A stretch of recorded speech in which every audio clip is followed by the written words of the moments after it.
Kalau seandainya nih Ustadz nggak jadi guru, kira-kira Ustadz hari ini tuh sedang menjadi apa?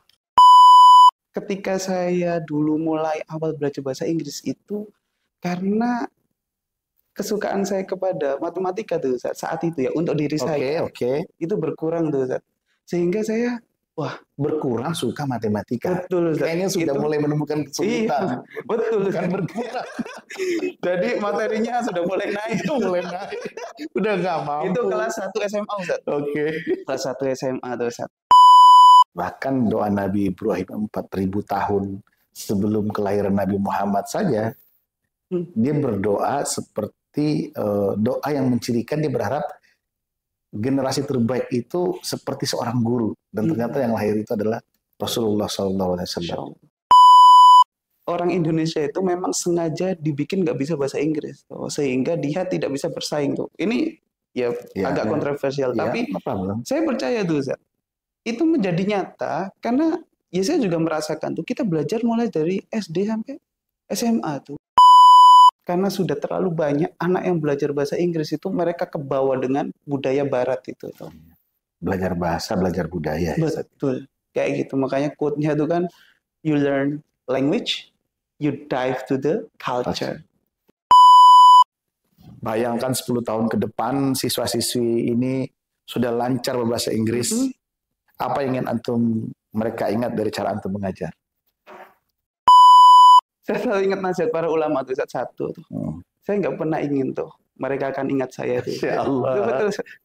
Saya nggak pernah ingat.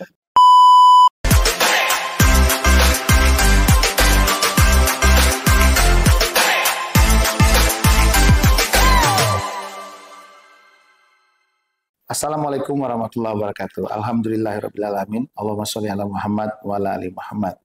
Alhamdulillah, jumpa lagi di channel YouTube Nur Hikmah. Kali ini kita di sesi podcast Enhalogi, di mana sekolah punya banyak sudut cerita.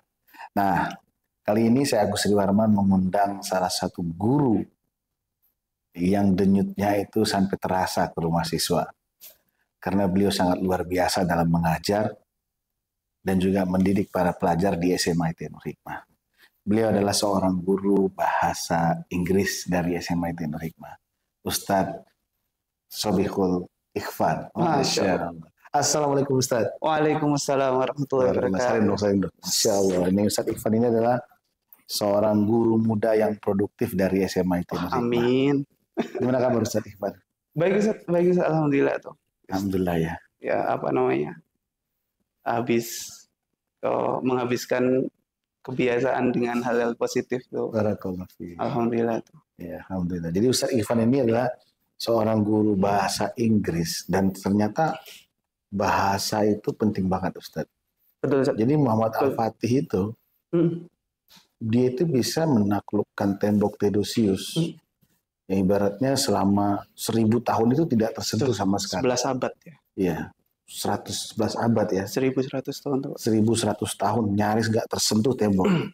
Tapi kemampuan bahasa Muhammad Al-Fatih itu dengan ilmu pengetahuannya dia bisa tuh ngambil momentum di malam hari, di bulan purnama, gitu kan? Betul. Dan kemampuan literasi yang cukup, dia bisa ngangkat kapal, gitu kan? Dengan menggunakan apa? Balok kayu yang dioles oleh banyak hewan. Dan itu sukses. Akhirnya apa? Kemenangan menjadi milik umat Islam. Dan itu adalah kemampuan beliau berbahasa. Gimana Kak Zat? Betul Zat. Salah satunya itu. Masya Allah. Nah, kita langsung saja nih teman-teman. Berkaitan dengan Ustadz Ikhwan yang luar biasa. Pertanyaan pertama Ustadz. Iya Zat. Kalau seandainya nih Ustadz nggak jadi guru, kira-kira Ustadz hari ini tuh sedang menjadi apa? Iya Zat. Pertanyaan itu bagus ya Zat ya. Jadi kalau saya nggak jadi guru ya Ustaz, yang saya bayangkan, saya sampai kapanpun nggak jadi seorang guru tuh Ustaz. Mungkin kalau tidak di sini, akan di mana? Nah itu aja tuh Ustaz. Jadi kemanapun pasti saya akan jadi guru. Karena itu juga doa yang selalu saya pandatin kepada Allah tuh, dalam artian guru itu bukan bukan sebatas legal formal profesi. Karena guru itu artinya dia memberikan manfaat kepada orang lain dan dia mendidik dirinya sendiri agar ia bisa bermanfaat kepada orang lain. Seperti itu. Nah, itulah yang jadi prinsip saya itu, Ustaz. Ya. Yang menjadi tujuan saya dalam dalam menjalani aktivitas sehari-hari. Ya tadi itu, Ustaz, bagaimana agar apa yang saya miliki ini itu bisa memberikan kontribusi yang positif tuh. Kalau saya nggak bisa kasih kontribusi yang positif, ya setidaknya saya tidak menghalangi kontribusi positif itu tuh. Tidak repoti bahasanya tuh. Jadi mending itu semangat saya yang paling minimal tuh. Jadinya guru itu ya tadi Ustaz, yang saya bayangkan adalah dia akan selalu menyebarkan kebaikan dimanapun dia berada, sehingga kelak dia itu pulang dengan bangga, seperti itu. Masya Allah.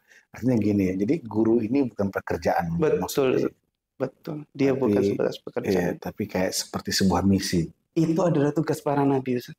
Guru itu adalah profesi yang para nabi lakukan tuh. Kemudian diwariskan kepada ulama.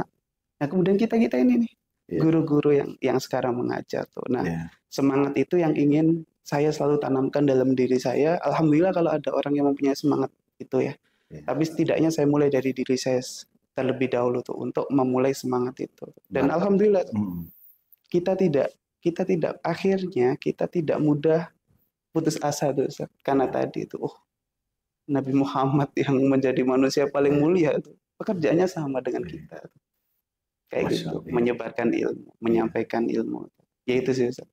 Karena memang gini, setelah tidak ada lagi fase kenabian, selendang dakwah itu sampainya di bahu guru, Pak. Betul. Kan? Seperti itu. Bahkan doa Nabi Ibrahim 4000 tahun sebelum kelahiran Nabi Muhammad saja, dia berdoa seperti doa yang mencirikan dia berharap generasi terbaik itu seperti seorang guru, dan ternyata yang lahir itu adalah Rasulullah SAW. Nah, jadi bagi teman-teman yang berprofesi hari ini sebagai guru, sebenarnya yang Anda lakukan hari ini itu adalah bentuk Anda meratakan jalan berjumpa Allah Subhanahu wa taala. Dan profesi itu adalah guru. Tanya Ustaz, pernah nggak sih Ustaz Ivan selaku guru bahasa Inggris selama sehari penuh itu ngomong bahasa Inggris? Maksudnya nggak hanya di ruang kelas, kadang-kadang guru bahasa Inggris kan ngomong bahasa Inggrisnya di ruang kelas saja. Betul. After itu dia ya udah bebas aja bahasa Indonesia. Pernah nggak dalam kehidupan? Itu saya selalu coba terapkan, paling tidak itu seminggu saya paksa karena ada agenda kita namanya English Day itu. Di SMA itu. Yes, of course. So everyone must talk in English. Makanya at least guru bahasa Inggrisnya sendiri nih komitmen dengan itu.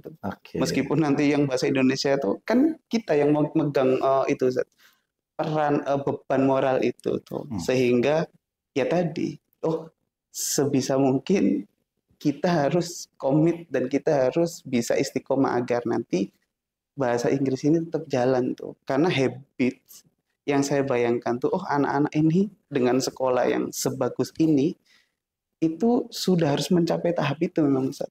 Kayak gitu. Saya belum pernah lihat ada sekolah bagus yang di situ bahasa Inggrisnya tuh standar, pasti higher.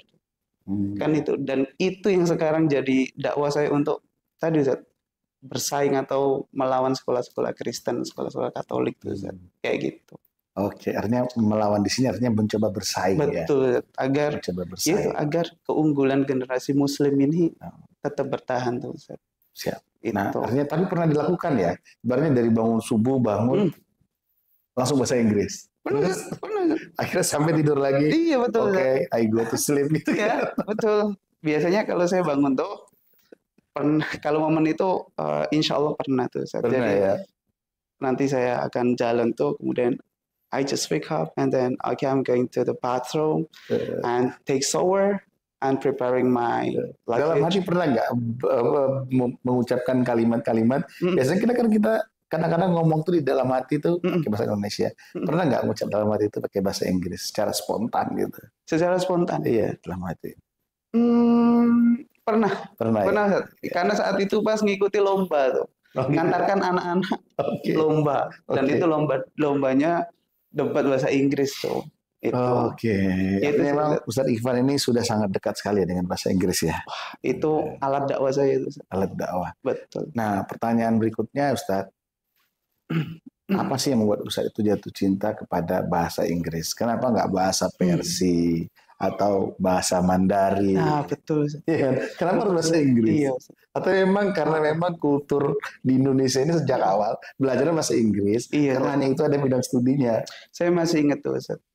Saya pertama kali belajar bahasa Inggris itu gara-gara saya suka matematika dulu, Ustaz. Makanya sampai sekarang itu kalau saya pulang ke Lamongan saya masih ngajar matematika tuh, kalau untuk SD.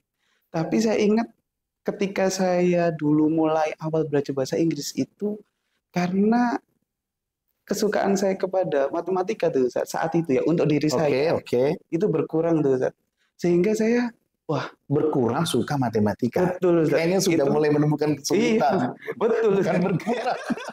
Jadi materinya sudah mulai naik. Udah nggak mampu. Itu kelas 1 SMA, Ustaz. Kelas 1 SMA tuh, Ustaz. Akhirnya, Ustaz, saya ingat saat itu, Ustaz, oh iya ya, ketika saya bingung, Ustaz, jenuh dengan itu tuh, saya nggak tahu, tiba-tiba setiap hari itu saya aktif baca kamus bahasa Inggris satu, dan yang kedua saya menonton debatnya Islam versus Kristen tuh. Zakir Naik. Betul, Dr. Zakir Naik dan Ahmed Deedat tuh gurunya. Oh iya, gurunya Ahmed Deedat. Kayak gitu. Nah, dari situ itu kemudian saya mikir, oh keren ya, bahasa Inggrisnya bagus, kemudian dibalut dengan keislaman. Itu memberikan dampak yang sangat besar tuh bagi masyarakat, bahkan antar negara. Itu yang kemudian dari situ bahasa Inggris ini saya jadikan, saya ingin bisa bahasa Inggris dan mengerti, karena saya tahu lingkungan orang Indonesia itu untuk bahasa Inggris itu memang kalau di daerah Jawa Timur itu memang itu kurikulumnya sangat saklek dengan kurikulum nasional tuh. Dan itu nggak jadikan mereka pintar bahasa Inggris. Kayak gitu. Karena itu Kenapa penelitian saya tuh. Penelitian. Betul. Penelitian gap antara materi yang dipelajari di SD. Oke, menarik ini. Itu jauh dengan materi yang harus dicapai di kelas 7 SMP itu. Di mana mereka di situ. Betul, ada gap jauh antara kelas 6 ke kelas 7. Maksud gap di sini apa? Lompatan pembelajaran. Kompleksitas materi. Kompleksitas materi. Itu dari situ. Jadi kayak nggak nyambung ya? Betul. Kejauhan, Ustaz. Kejauhan. Jadi ada tahapan yang dilewati itu. Karena di kelas 6 itu dia nanti akan belajar tentang clocks tuh. Tentang jam. Tentang jam. Kemudian di SMP kelas 7. Clock itu justru sudah dipelajari di kelas 3, Ustaz. Sorry. Di kelas 3 SD. Itu anak-anak harusnya masih secara pembelajaran bahasa Inggris, dia baru sampai di menghafal kosakata, belum bisa abstrak memikirkan teori. Clocks tuh. Nah, itu nanti di kelas 6 malah materinya turun lagi, lebih mudah, Ustaz. Sekedar menghafalkan materi. Kelas 7-nya mereka sudah kenal dengan teks kompleks deskriptif teks tuh. Itu bayangkan. Nah, yang lucu kayak dakinya makin tinggi aja ya. Nah, yang lucu itu kelas 9 sama kelas 10 SMP. Landai lagi. Kelas 9, kelas materi teks di kelas 8 itu ada materi naratif teks tuh. Kelas 9 itu nanti ada recount tuh teks masa lalu juga. Di kelas 10 Ustaz, naratif sama recount lagi tuh Ustaz. Dikembalikan mereka. Jadi semester awal tuh mereka akan mengulangi materi kelas 8 dan kelas 9. Maksud saya kayak lambat gitu jalannya. Betul, Ustaz. Sedangkan aspek bahasa Inggris itu sangat luas tuh.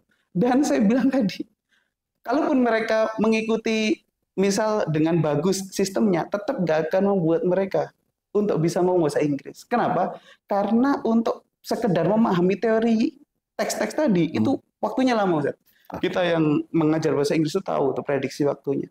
Jadi kalau itu mau teorinya juga dapat, speakingnya juga dapat, kurikulum seperti itu Saya rasa sekolah besar tuh nggak ada yang pakai kurikulum gitu. Pasti gurunya sendiri yang karena dia pengalaman, misal dia native atau dia pernah hidup di luar negeri itu, dia sendiri yang mengemas itu, dan itu yang saya lakukan tuh. Kami izin ya saya potong dikit. Jadi waktu kami ke kampung Inggris dengan pelajar Nur Hikmah, tutor kami itu bukan guru Pak, tapi guide, guide dari Bali. Nah itu.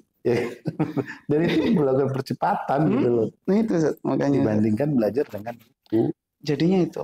Apalagi katanya kita pernah diskusi juga di luar ini, ketika Ustadz Ivan bilang nanti ketika mereka mau masuk PTN, mereka sudah ketemu dengan bahasa Inggris dengan istilah-istilah yang ilmiah. Betul. Jauh banget dong. Jauh banget. Tanyakan ke setiap anak bahkan sekelas anak MHT itu, gurunya sendiri itu tidak menggunakan buku paket dari nasional tuh.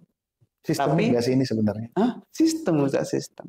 Pernah ada sebuah penelitian yang menyebutkan bahwasannya orang Indonesia itu memang sengaja dibikin nggak bisa bahasa Inggris tuh, sehingga dia tidak bisa bersaing tuh. Ini ya agak kontroversial, tapi saya percaya tuh, Zat, itu menjadi nyata karena ya saya juga merasakan tuh, kita belajar mulai dari SD sampai SMA tuh, tapi nggak ada yang lulus. Nggak ada yang bisa bahasa Inggris tuh. Nggak keluar gitu loh. Coba tanya. Tapi nilai rapotnya tinggi-tinggi loh Pak. Nilai rapotnya tinggi-tinggi. Nah, maksud saya itu tuh. Maksud saya itu kan. Jadi mereka tuh dapat secara teori. Bisa mengerjakan soal, tapi tidak bisa menjalani kehidupan dengan bahasa. Dilematis seorang guru tuh, memang kalau secara mengikuti nasional, dia mau siswanya mencapai pemahaman teori, atau mau siswanya unggul di komunikasi. Dia tuh terjebak dengan dokumen rapot itu Pak. Itu mengejar target Pak. Nah itu kan sih Pak. Akhirnya Pak mengeksekusi bab demi bab. Bukan apa melihat kemampuan murid itu berbahasa Inggris. Nah itu, dan itu yang alhamdulillah saya paham itu sejak saya di kampus tuh. Makanya sejak awal Ustaz, saya bahkan pernah dibilang kutu buku tuh. Karena ya tadi saya sering baca jurnal tuh, saya baca tentang grammar bahasa Inggris tuh.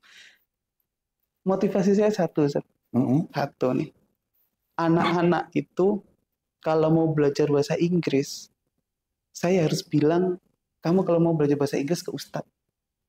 Kenapa? Bukan untuk menyombongkan diri, karena sudah terlalu banyak anak yang belajar bahasa Inggris itu mereka kebawa dengan budaya Barat itu. Belajar bahasa, belajar budaya. Betul, kayak gitu. Makanya quote-nya itu kan, you learn language, you dive to the culture. Itu. Jadinya otomatis tuh. Makanya itu pentingnya seorang pendidik yang dia itu punya jiwa keislamannya itu kuat, sehingga ketika membawakan bahasa Inggris, mereka nggak menghilangkan nih jati diri Muslim siswa-siswanya. Saya sendiri Ustadz Ivan belajar bahasa Inggris. Dari lagu, dan lagunya itu Michael Lansur, MLTR, dan kosakatanya itu penuh dengan memegalomania cinta. Iya kan, nothing tulus, gitu kan. Iya, Ustaz. Gitu, Ustaz. Artinya apa? Dan itu terbayang-bayang sampai hari ini. Iya, betul, Ustaz. Ya, seperti itu. Nah, sekarang gabungkan dengan ini, Ustaz, psikologis anak-anak Gen Z. Yang mereka itu sudah menganggap pergaulan pacaran itu biasa. Kita keluar malam itu biasa.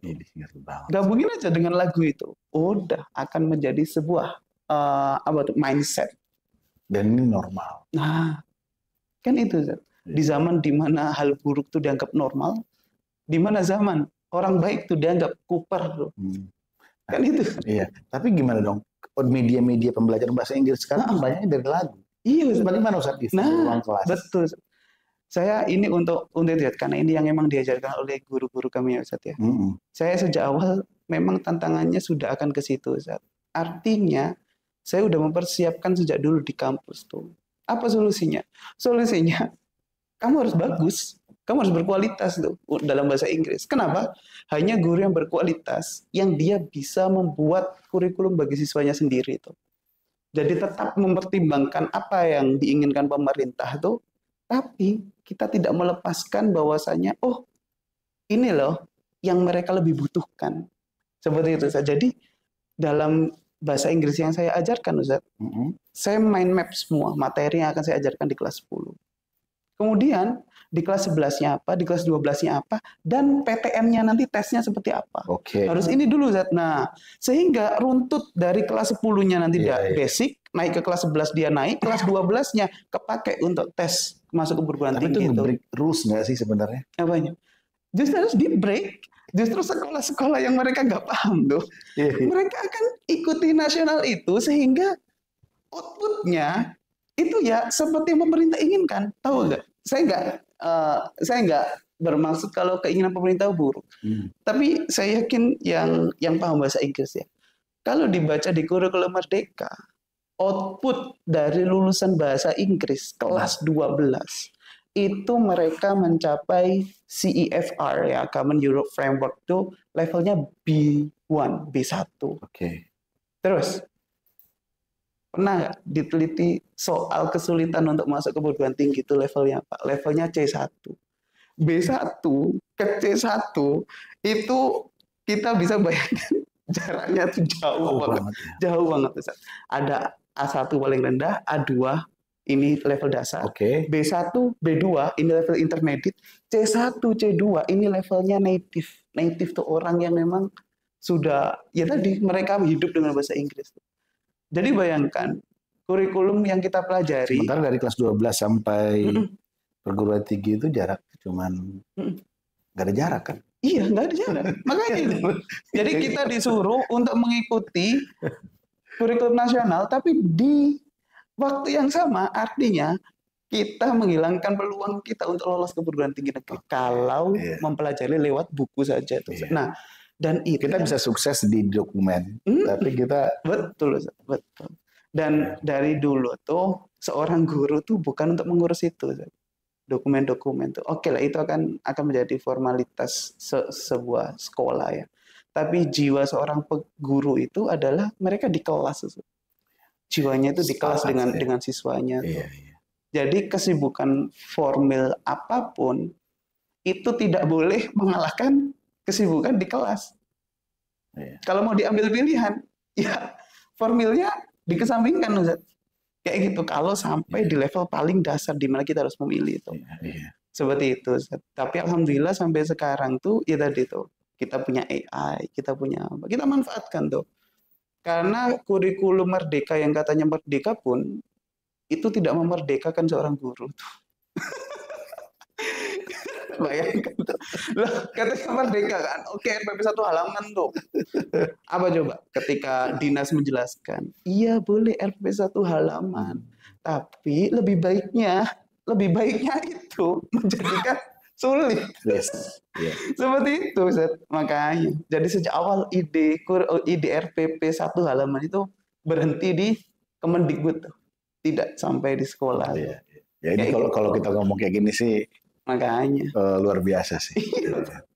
Kayak gitu. Saya mengomongkannya karena itu, Ustaz. Saya seorang guru. Dan yang saya lakukan sampai sekarang adalah masalah administrasi itu untuk kertas-kertas itu selalu saya Ustaz, jangan sampai itu mengganggu persiapan saya dalam mengajar. Iya, benar. Seperti itu.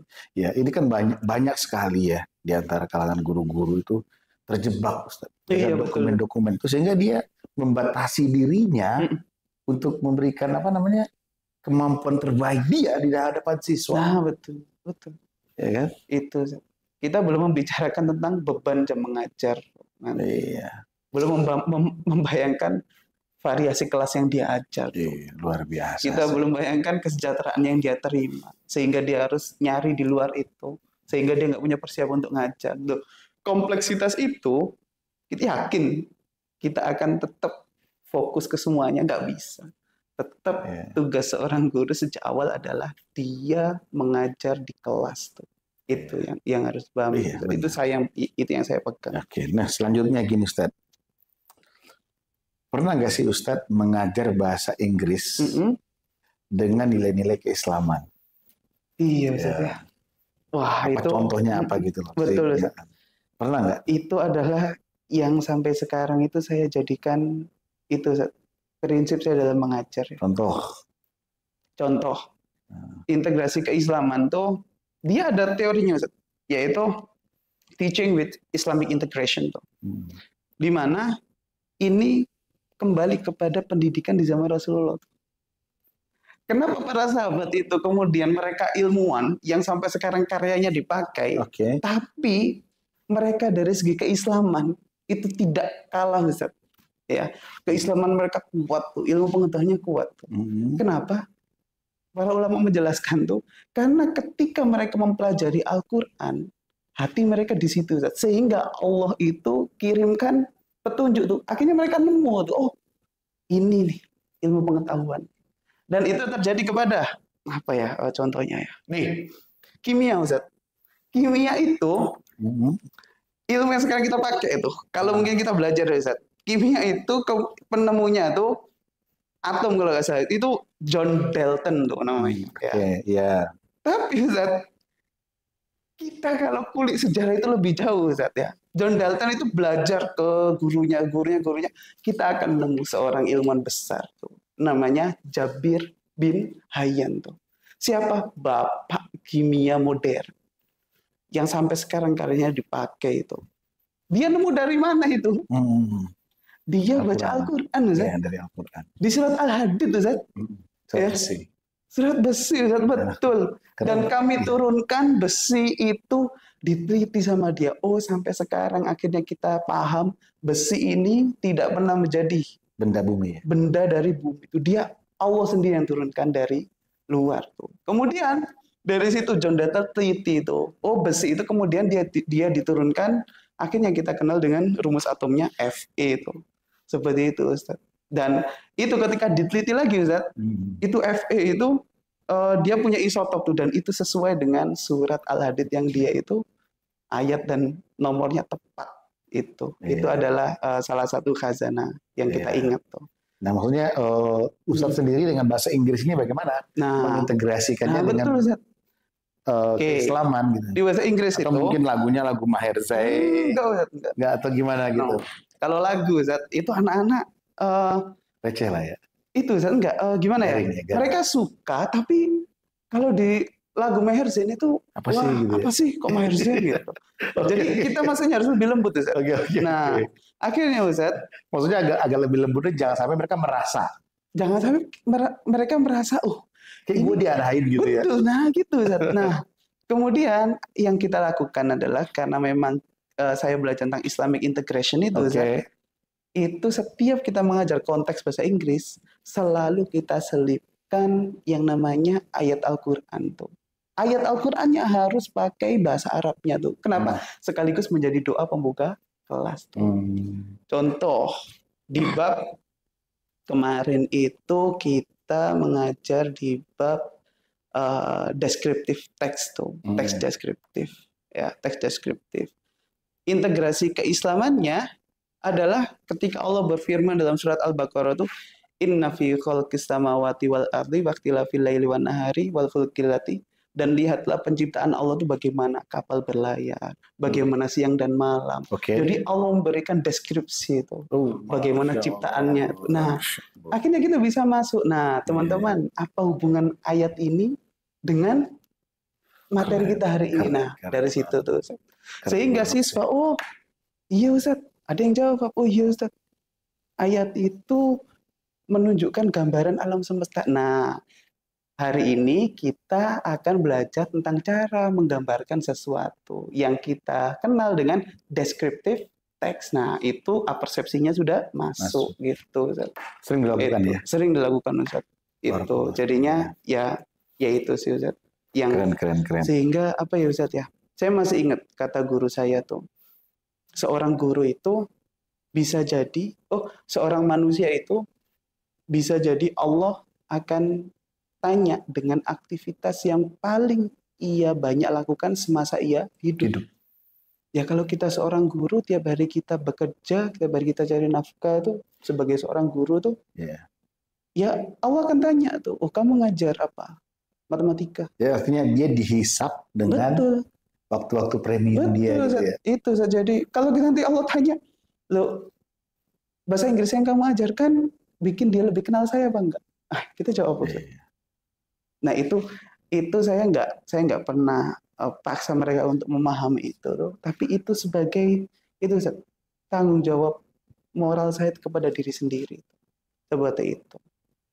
Mungkin mereka nanti akan apa ya? Mereka akan lulus tuh. Mereka akan melakukan aktivitas mereka tuh. Entah mereka kenal saya atau enggak. Tapi satu, ketika kebenaran yang sudah pernah kita sampaikan itu mereka dengarkan, Ustaz, maka tinggal Allah yang menentukan apakah hidayah itu akan mereka turunkan.